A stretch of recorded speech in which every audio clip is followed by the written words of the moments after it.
Morning, TLC and LadyScorpion, and we are about, 4 miles from Tombstone, outside of Tombstone, and we are staying at this amazing little place.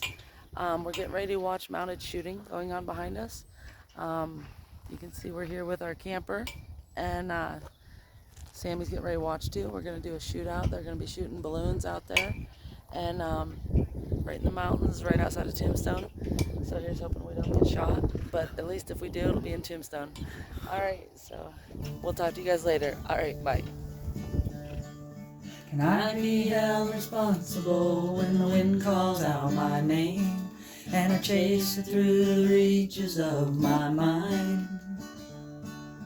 Over hills and mountains, cross rivers deep and wide, I'll flip every stone that I find.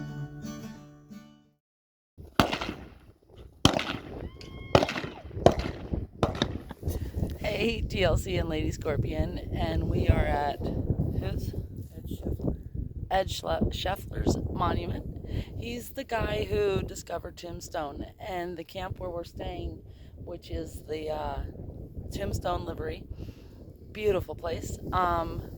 Cowboy Doug owns the place, and he was talking with us.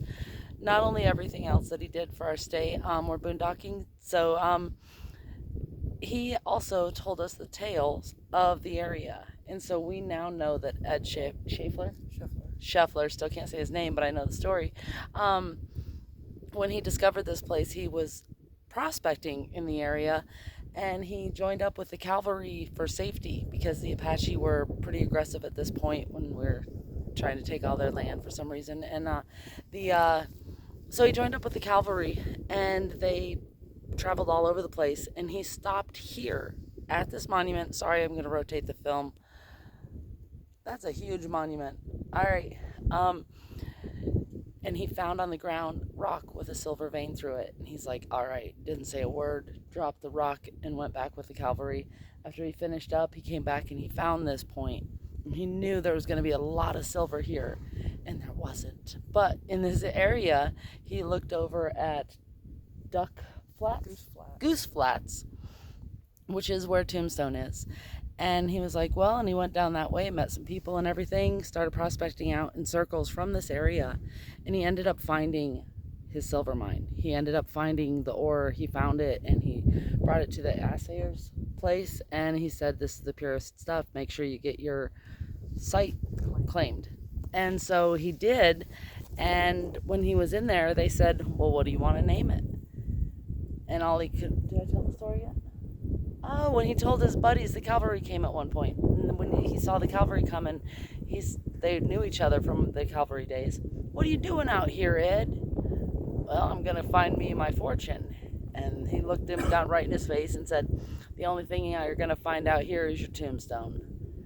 So now jump forward to the story where I was. And when they said, what do you want to name your mine? He said, well, they said I'd find my tombstone out here, so I'm going to name it Tombstone. And as it was per the day back then, when it was a great mine that builds up an entire town, when Goose Flats built up, it was because of all the gold, $2 million worth of silver, $2 million worth of silver that they pulled out of Tombstone claim.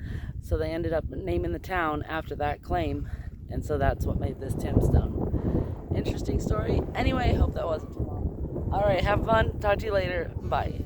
It calls to me like a mother to her child at supper time. It blooms from every tree in early spring.